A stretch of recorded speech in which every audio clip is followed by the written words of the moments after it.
Boy Johnny Finesse, welcome back to the channel, y'all. And today we're about to watch Food Theory. Stop ordering your pizza like this. If you've been alive, you probably ordered pizza before. If you have your own phone, you probably ordered your own pizza before. My fault, y'all. Wait a minute. My fault. Why is my shit right here? Like, why is my shit right here, bro? Why? That shit over here, bro. What the fuck, bro? I'm gonna move my shit off of my shit. Like, what the fuck is wrong with these niggas, bro? What the fuck is wrong with these kids, bro? Well, my fault. My fault, y'all. My fault. But if you ordered for pizza before, you obviously had a phone before, in a car. You probably ordered pizza before, right? So it's probably relating to you. So it's probably relating to me too, cause I ordered pizza too. So I'm trying to figure out. You feel me? Why are they telling us to stop ordering pizza like this? You feel me? But if you're new to the channel, or if you're returning to the channel and have not subscribed, hit that subscribe button, y'all. We on the road to 500 subscribers, y'all. We can get to 500 subscribers before the year is over, so we can do that. But with that being said, let's get into it, bro. Let's get into it, man. Are you the guy that ordered like a dozen pizzas? That's me. Just so you know, I'm not gonna eat them all by myself. Sure. No, really, I need them for science. Okay. Clearly you don't believe me, so let me explain. You see, I'm a YouTuber, and I need these pizzas for an experiment. You don't give a fuck. 18%. Nobody needs to hear about this. Exactly. Nobody don't need to hear about that shit. I don't give a fuck. I'm just dropping off pizzas and going. About 20. Like,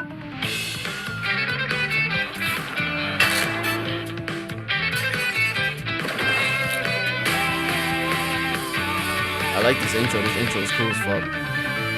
Hello, Internet. Welcome to Food Theory, the show that delivers food for thought with extra cheese. Theorists, here's the deal. I've eaten a lot of pizza this year, and I mean a lot. Top foods, top drink. Ew, you eat diet? You dirty. As a matter of fact, I've probably eaten more pizza in 2020 than I have in any other year of my life. And Just that's drink some including water. sophomore year of college, which is an accomplishment. Now, I'm sure that we've all had our dining habits upended to Wendy's is that shit. Wendy's is better than this and this. Don't. Wendy's is some lit. degree thanks in large part to the pandemic. In my case, Wendy's ordering is pizza lit. has been a safe, easy, and Wendy's is cost-effective lit. way to get my family of 3 fed in a pinch. But because we've been ordering out so often, the cost-effectiveness of it all has suddenly become a top priority. Now, let me just say this up top. This episode is not about the finer, more subjective aspects of pizza. So all you Italian, New Yorker, and Chicago pizza purists, we're gonna hear your arguments in a future episode. Today is all about who can get delicious pizza to my door and into my stomach for the best value. We're talking about the big boys, the multinational pizza chains that deliver pizza to the most customers. Domino's, no the matter Papa where in John's, the the world Pizza you're Hut. watching this episode from, there's a good chance you're familiar with at least one of the 4 biggest pizza chains worldwide: Domino's, Pizza Hut, Little Caesars, and Papa They John's. put Now, Little I'll be Caesars the first there. to admit I definitely prefer the pizzas from certain companies on this list over others. Honestly, I like the Domino's pan pizza. I only ate Pizza Hut once in my life, so I don't remember how that tastes. Why would you go over there when you got Domino's closer, and Papa John's closer, and Little Caesars closer? Why would I go over here? You feel me? Why would I go over here? But if I had to choose, Domino's. But if I want like just a regular pizza, where I would have to share, Papa John's. But if I want that homemade pan pizza, if you know, put it in the comment section down below. If you know, bro.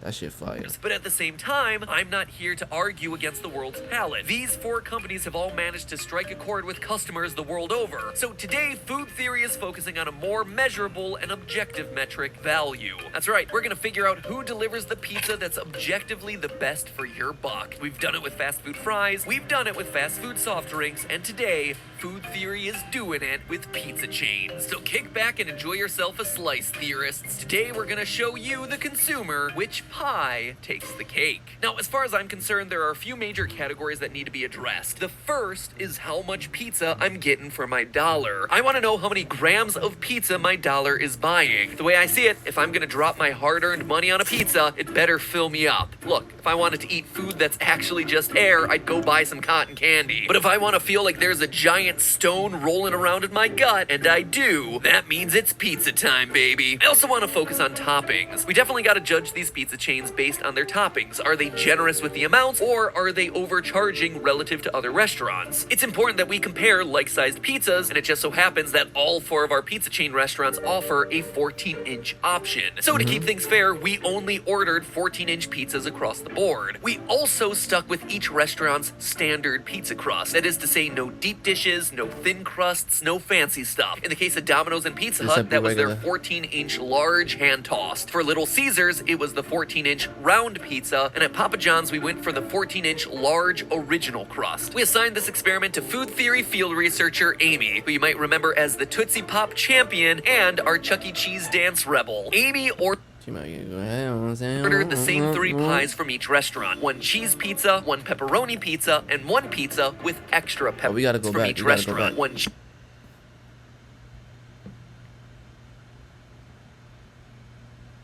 Pizza, it's either Pizza Hut, Papa John's, Domino's, then Little Caesars.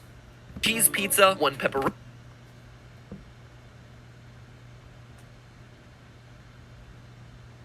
Oh no, man. This should look undercooked. These look undercooked, but they probably do taste better. But these are burnt in certain spots, so it's got to be either or these, and then either or those. Pepperoni pizza and 1 pizza With extra pepperoni. Wow. Little Caesars look the best. That's crazy. But this is literally extra pepperoni. Like you don't see no cheese on that bitch. with extra pepperoni. Why these 3 types, you ask? Well, the cheese pizza gave us a baseline for the weight and price of each restaurant's 14-inch pizza. The pepperoni pizza gave us a sense of how much topping each pizza chain is going to add, as well as how much each chain charged for a single topping. Finally, the extra pepperoni pizzas not only gave us an additional data point on topping generosity, but also gave us a glimpse into what each pizza chain interprets an extra topping to mean. Granted, pepperonis aren't the only topping out there, but it was a good variable to isolate because all 4 chains offered it. Using a kitchen scale, Amy weighed all 12 individual pizzas. She then meticulously plucked off all the pepperonis and weighed them separately. Lastly, we recorded the takeout menu price of each pizza. We debated including the delivery fees in the price, but certain restaurants had flat delivery fees and others changed the amount based on the distance they had to deliver, so to eliminate that as a variable, we just went for a flat rate pizza, no deals, no coupons, no added fees. And so with all the raw data in hand, it was time to crunch the numbers. Immediately, before even doing any calculations, a disturbing trend stood out. Almost every pepperoni pizza weighed less than the cheese pizza from that restaurant. They And use less extra cheese. pepperoni also weighed less. Sometimes it weighed even less than the regular pepperoni toppings. And not just a little bit less, I am talking a lot of bit less. Look at these numbers. Domino's cheese, 736 grams. Pepperoni, 695 grams. Extra pepperoni, 706. Papa John's cheese pizza, 884 grams. Pepperoni, 820 grams. Extra pepperoni, even less, at 798 cheese and grams. sauce, bro. Same thing at Pizza Hut. I mean, that is a huge difference. I think it's fair to say that when you order a pizza from any of these chains, the assumption is that the cheese pizza is the base that you're getting, and that adding toppings is getting us all the cheese plus the meat or veggies that you ordered. As such, the pizza should be getting heavier the more toppings that are getting added, but it doesn't seem to be the case. Somehow the pizza as a whole is getting significantly lighter once you add the toppings, meaning that these restaurants are intentionally or no quietly taking away the cheese. Now,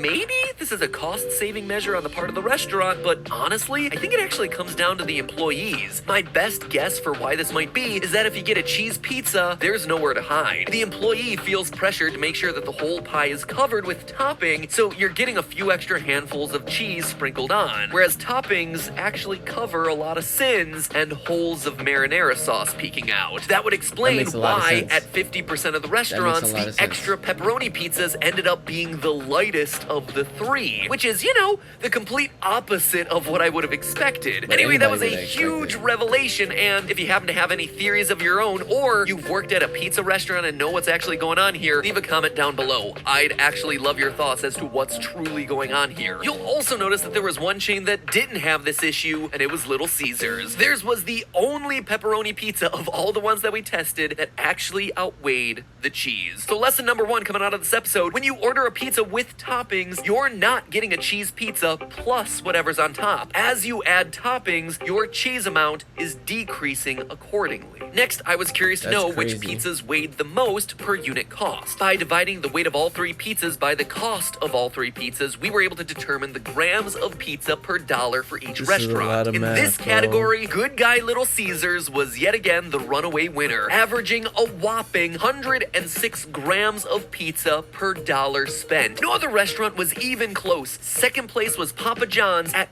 56.6, almost half of Little Caesars total, and that was second place. Pizza Hut actually placed. But Little Caesars trash though.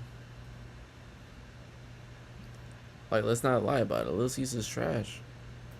Like back in the day when you was a young nigga, you know what I'm saying? When you young, you don't got that much money. Little Caesars bust. But when you got a little extra money in your pocket, now you got options. You're not going to Little Caesars.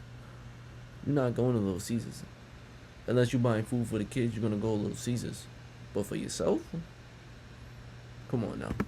Last in this category with a mere 42.6 grams of pizza per dollar. The individual pizza that was the most cost optimized was the Little Caesars pepperoni, coming in at 131.7 grams per dollar spent. Pizza Hut's extra pepperoni, on the other hand, at just 35.5 grams of pizza per dollar, was the lowest ranked of all tested. So at this point, something is already becoming crystal clear. Little Caesars pizzas are more or less the same amount of food as their competitors, yet for some reason their prices are just way lower. I mean, I'm talking half the price. The Little Caesars pepperoni pizza, for instance, cost us $5.55. And again, this is the flat rate for the pizza. No coupons, no deals, no nothing. Well, every other pepperoni pizza that we purchased cost us more than 14 bucks. So how is Little Caesars pulling this one off? What are they doing differently that allows them to sell the same amount of food for half the price? Is it really that the quality of the pizza is just that much lower? Well, it actually turns out that there's a few reasons. For one thing, Little Caesars is a far more stripped down operation than the other pizza chains in the experiment. Because Little Caesars doesn't offer dine-in to its customers, they actually save a ton of money on the overhead. They don't have to rent as much square footage. They don't have to hire waiters.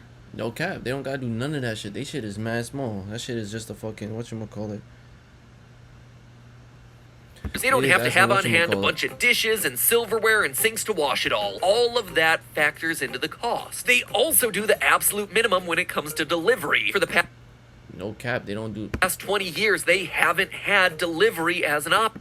No cap, they don't have no delivery service. It's just like the Domino's with no delivery. This year was the first year they brought it back, and even then, it was mostly through third-party apps like DoorDash. So Little Caesars is outsourcing their delivery, while the competitors are shelling out to hire in-house delivery drivers. Another reason Little Caesars prices are so low, and this is the one that you might expect, is the cost of ingredients. For instance, Little Caesars blends less expensive Munster cheese with its mozzarella cheese, and the competitors don't. So that's gonna save them there. But here's what really surprised me. Perhaps the biggest reason why Little Caesars can sell its pizza for less is the fact that they're not entirely in the pizza game. They're in the food distribution game. If you saw our past food theory on how McDonald's is actually a real estate company, you understand how a restaurant can keep its prices ridiculously low by making its real money in a connected industry. In McDonald's case, whoa, we gotta run that back, bro. He just dropped the gem for y'all niggas. Perhaps the biggest reason why Little Caesars can sell its pizza for less is the fact that they're not entirely in the pizza game. They're in the food distribution game. If you saw our past food theory on how McDonald's is actually a real estate company, you understand how a restaurant can keep its... Nah, I didn't know that McDonald's is a real estate company because I read Rich Dad Poor Dad and they talked about this. Prices ridiculously low by making its real money in a connected industry. In McDonald's case, they got into the real estate game as a way to earn rent off of its franchises. In Little Caesars' case, they saw an opportunity for expansion in the food distribution industry way back in the early 1970s. Like any restaurant, Little Caesars has to deal with the problem of how to get ingredients and products to its various locations, so they developed an in-house distribution network, but soon realized that the food service distribution game was maybe more lucrative than the pizza game. So Little Caesars took the distribution network and broke it off into a new company today known as Blue Line Food Service Distribution, which sends ingredients and other products to Little Caesars, as well as plenty of other companies outside of the Little Caesars. So they double dipping. That's fire. Yeah, that's fire. I gotta Family. take Since Blue Line and Little Caesars are both under the same parent company, their distribution costs are heavily subsidized, low. and it helps. So they profits go up mad high. So you can price that shit mad low, and they're probably getting the same profit as Domino's and stuff like that. Keep their for a way prices lower price. ridiculously low. Pizza? More like trucking. So it seems like Little Caesars has the luxury of not having to worry about pizza profits the same way Domino's, Papa John's, and Pizza Hut do. But while their pizza might be cheaper, doesn't necessarily mean it's objectively better. And we still haven't talked about toppings. So let's really dig into those results. We've already discussed how adding toppings loses you cheese, so that's a given across the board. But beyond that, I wanted to know who's piling them on and who's holding them back. After all, if I just wanted to eat a bunch of bread with a little bit of stuff sprinkled on it, I would have just ordered the crazy bread. So we calculated the toppings percentage by weight for each of the pepperoni and extra pepperoni pizzas by dividing the weight of the isolated pepperonis by the weight of the entire pizza. This tells us of the total weight of the pizza, how much of that weight is coming from the Then as soon as I said that shit, my shit buffers up. That is crazy. What the fuck is going on, bro? And my shit at 20%. Let me put my joint in the charger. All stupid. That's probably why this shit acting retarded right now. Struggling to stay on. Watch this shit work. See? Toppings. If I'm paying a premium for the extra stuff on top, I want to make sure that I'm getting a lot of that extra stuff. The restaurant with the best overall toppings percentage was Pizza Hut, whose pepperonis accounted for an average of 17.5% of total weight. Little Caesars, with just 7.9%, had the lowest topping percentage of all the restaurants. Now, if you love pepperoni with all your heart, then the Pizza Hut extra pepperoni pizza is the one for you. It had the highest toppings percentage of all individual pizzas with nearly 20%. Conversely, the Little Caesars pepperoni pizza had the lowest topping percentage at just 6.2%.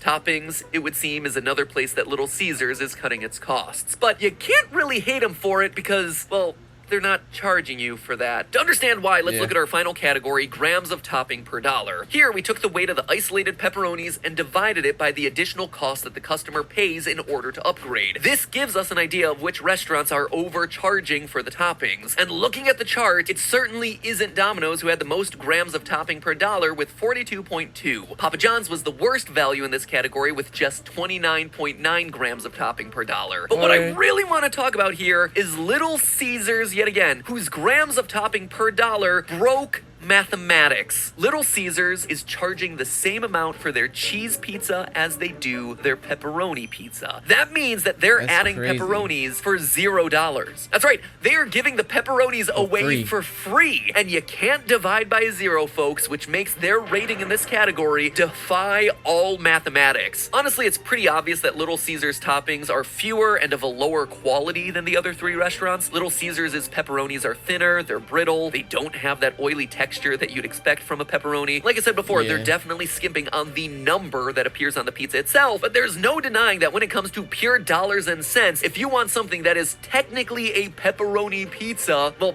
it's clearly the best value with a price tag of 0. So here we go, theorists. Time to announce our overall winners and losers. In the cheese category, the Little Caesars 14-inch round cheese pizza is offering you the best value. The Papa John's cheese pizza gets 2nd place, Domino's is 3rd, and Pizza Hut is rounding up the rear. Now, how about the best value pepperoni pizzas? Well, after tallying the scores of every pizza across every category, Little Caesars again comes out on top, but obviously with the caveat of lower quality pepperonis and fewer on the pie. If you're looking for a higher quality pepperoni pizza, well, Domino's offers the second best value, with Pizza Hut in third and Papa John's in fourth. Now, the best Wow. value for pizza with extra pepperoni is Domino's by a wide margin. Papa John's and Pizza Hut tie for second, and Little Caesars is in dead last because, again, they don't really care about the toppings all that much. Which means that it's now time That for is the big crazy. one. The granddaddy of them all. When all the scores are tallied up, the pizza chain that objectively offers the best value for all of their pizzas is Domino's, which... Come on, Domino's is lit. I go to Domino's. Domino's is lit. Like, you guys. It's honestly kind of surprising because a few minutes ago it was feeling like Little Caesars had the Yeah, you thought about it, but the price, we're not talking about the price, man. The price and the value. Price and value. They just got price. They don't have value. They just have straight price, no value. thing in the bag. The reason they fell so far in the final rankings is the toppings. If you just want a cheese pizza, or if you want a pepperoni pizza but don't care too much about the amount or quality of the topping, well then Little Caesars is the clear winner, hands down, no question. But because two of our categories factored in the total amount of topping you're getting, both by price and weight of the pizza, their overall scores suffered. Which means that in the end, Little Caesars has to settle for a third place ranking. Domino's, thanks to its strong toppings game, is your I feel like Papa John's could be second. overall pizza chain champ, with Pizza Hut in second and Papa John's well and truly in last place. Oh, that's why Domino's cost so much. It's on top. Neither delivering on value or on toppings. So with all our results finally being in, there's one last thing to do, provided you're into pizzas with all the pepperoni picked off. Pizza party at Amy's! But hey, that's just a theory. A food theory. Bon appetit. I like that. That shit was lit. I fuck with it. But if you made it to the end of the video, you obviously like the video, so you obviously gotta hit that subscribe button. Subscribe. You're on the road to 500 subscribers, y'all. We need that. Let's get that. Let's go do that. You feel me? But this your boy Johnny Finesse, and I'm